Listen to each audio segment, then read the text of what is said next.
Continuando, eu também não sou de ferro, né? Vou pegar uma aguinha, tomei uma aguinha. A gente estava falando sobre a questão do Império Alemão, que já era a ideia deles, como a gente estava falando, de invadir em direção ao Ocidente a França e em direção ao Oriente invadir a Rússia, né? Então o tratado ele é até, né, segundo momento ali respeitado pela Alemanha, mas depois não mais. A gente vai ter também, além da saída da Rússia, a gente vai ter a entrada dos Estados Unidos, que vai servir como uma espécie de solução, né, para a Primeira Guerra. Agora a gente pensa, tá, o que os Estados Unidos têm a ver com isso? Por que até então eles estão lá só de observador da guerra, e como a gente, né, imagina, né, alguém está ganhando dinheiro com isso, né, como a gente já tinha falado, uns choram, outros vendem o lenço. No caso dos Estados Unidos, ele é quem estava vendendo o lenço, né? Tinha feito os empréstimos de valores bem importantes para a Inglaterra e para a França, e até então eles achavam realmente que a França e a Inglaterra, a Tríplice Entente, enfim, iam ganhar a Primeira Guerra. Só que isso começou em 1914, a gente já está em 1917 e a guerra ainda está rolando e está longe, né, de um fim. Então os Estados Unidos ele entra num momento que vai ser de alguma forma assim decisivo e vai causar um desequilíbrio muito grande na questão das alianças. Por quê? Vamos dar o exemplo que você tem, até já usei esse exemplo em sala de aula, você tem duas pessoas ali saindo no soco, né, porrada, comendo, e de repente tem uma pessoa ali só observando a briga, né? Os dois lados, tem quem tá ali brigando já estão cansados e tal. O que os Estados Unidos vai fazer? Vai entrar nos 45 do segundo tempo. Já estavam os dois lados cansados, ele tinha também um quê a mais, né, que era um fator agravante, que ele já sabia quais eram os pontos fracos, os pontos fortes, né, da galera que estava ali lutando, então ele entra já com essa vantagem. Então ele consegue mandar muitos soldados, os Estados Unidos vai mandar uma leva muito grande de soldados para a Europa e eles vão ajudar a Tríplice Entente a vencer a guerra. Lembrando que os Estados Unidos sai com a fama de grande vencedor da guerra, né? Uma coisa importante também, que os Estados Unidos, por que ele decide entrar na guerra? A gente tem duas vertentes e uma não exatamente anula a outra, né? A primeira seria a questão, vou colocar a garrafinha aqui, a questão do telegrama Zimmermann. Esse telegrama Zimmermann, ele vai ser um telegrama que vai ser interceptado no México e, segundo os pesquisadores, né, nesse sentido, eles dizem que havia um teor meio esquisito nesse telegrama. Um deles seria que haveria talvez um plano de uma possível invasão da América, de um possível direcionamento ali do que seria o Reich para a direção dos Estados Unidos. Então os Estados Unidos se sente ameaçado, né? A segunda coisa que faria mais sentido seria a questão do medo do calote. Os Estados Unidos tinham emprestado muita grana, uma grana violenta para a Inglaterra e para a França, e se eles viessem a perder de fato a Primeira Guerra, os Estados Unidos não ia ver a cara desse dinheiro tão cedo. Então, quer dizer, o medo do calote também dá aquela impulsionada, aquela energia para os Estados Unidos entrar na Primeira Guerra e vai fazer toda a diferença, né? Outra coisa importante vai ser a entrada do Brasil na Primeira Guerra.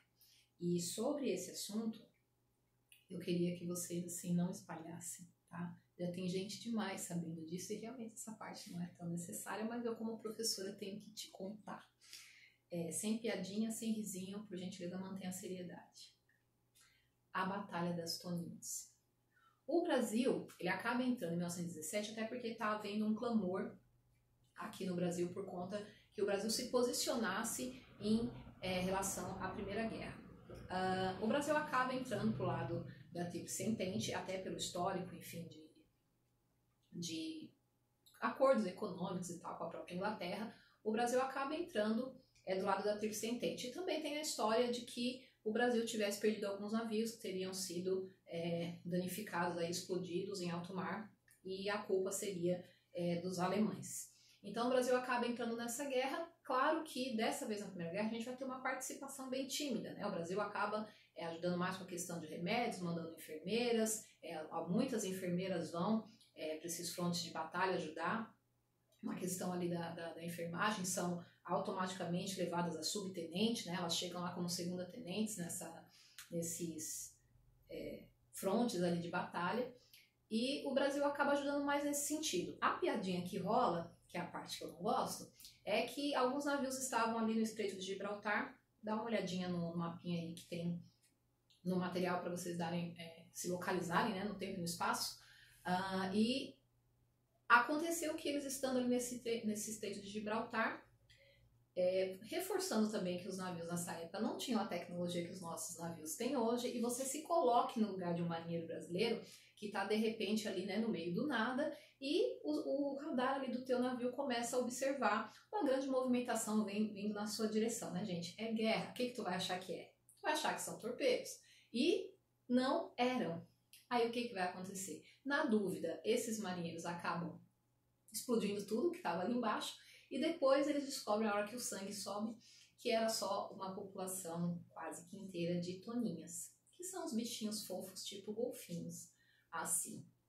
Isso acabou virando uma piada aliado ao fato de que em 1918 a gente vai ter também uma epidemia de gripe espanhola, que de espanhola não tem nada. Eu vou ver se eu falo sobre isso num vídeo mais pra frente sobre a gripe espanhola, né?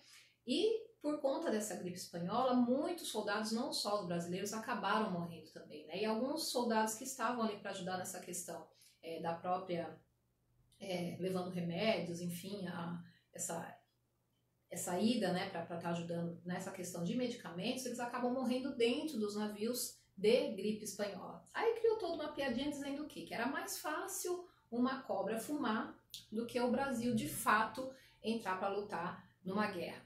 Isso, para quem gosta desse assunto de guerra, sabem que vai vir uma respostinha aqui no brasão, né, da Força Expedicionária Brasileira da FEB, que vai ser aquele logo da cobra fumando o cachimbo. Quer dizer, a gente entrou numa guerra, sim, né? Então, para a respostinha dessa piada da Batalha das Toninhas e tudo mais, a FEB fez nosso momento vingancinha também, colocando lá no brasão deles a cobra fumando. Pois então, essa foi a participação tímida, né, no Brasil na Primeira Guerra Mundial.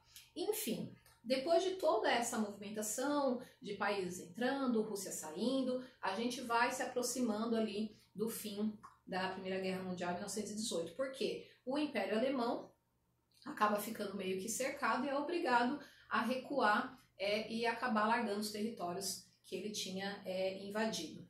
Para finalizar burocraticamente, né, que é a questão da papelada, para pôr um fim a essa Primeira Guerra, o que a gente vai ter? A gente vai ter dois tratados. O primeiro vai ser o 14 pontos de Wilson. Wilson era o então presidente dos Estados Unidos e ele vai propor esses 14 pontos, que seriam o quê? Algumas ideias ali que ele elaborou para tentar reorganizar o mapa, né, devolver territórios a quem era o dono, enfim, colocar algumas restrições para a questão da Alemanha, porque havia também o medo que a Alemanha voltasse a aprontar isso lá na frente, mas o fato é que esses 14 pontos de Wilson eles não foram aceitos. Por quê? Porque acharam que estava muito fraquinho, que podia pegar um pouco mais pesado que a Alemanha merecia um castiguinho maior, então esses 14 pontos de Wilson foram deixados de lado e foram substituídos pelo então conhecido Tratado de Versalhes. Esse Tratado de Versalhes, esse sim, segundo a maioria dos historiadores, vai ser o que vai iniciar a nossa Segunda Guerra Mundial, como eu disse lá no começo, por isso que alguns defendem que na verdade nem houve uma primeira e uma segunda, mas sim uma continuação da outra. Por quê? Esse Tratado de Versalhes ele vai colocar a Alemanha numa situação muito humilhante. Vai haver restrição do número de soldados na formação de exército, até para que ela não conseguisse formar um exército muito grande e voltasse a incomodar lá na frente. Alguns embargos em relação à importação e exportação de alguns produtos, para que eles não conseguissem uma grande gama ali de produtos para poder fazer armamento, né, para poder produzir artigos bélicos. Então, e fora as multas, né, gente? Era devolvendo território, era multa para um país, multa para o outro. O Brasil mesmo acabou abocanhando 42 navios alemães aí de presente por ter participado da Primeira Guerra, fora todas as outras multas, né? Então a Alemanha, ela ficou realmente numa situação bem complicada. E essa situação complicada, levando em consideração tal do pan-germanismo que a gente já havia falado, vai criar um sentimento de revolta, de ódio, de vingança.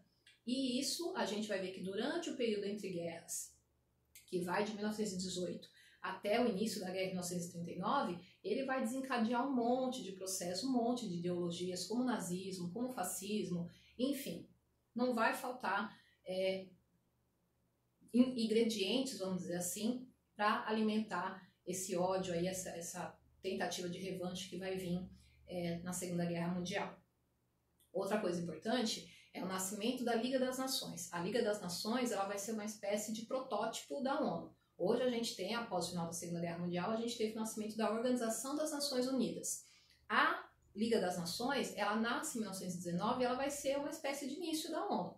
Os Estados Unidos, a princípio, eles não participam da Liga das Nações, eles se recusam a participar da Liga das Nações. Os outros países, sim, acabam entrando. E qual seria a função da Liga das Nações? Manter a diplomacia, cuidar para que esses países não se envolvessem novamente em uma guerra mundial, contar com que o que foi proposto pelo Tratado de Versalhes fosse de fato cumprido, e a Inglaterra e a França acabam ficando meio que de babá, né, ali da Alemanha, e a Liga das Nações, ela nasce nesse sentido.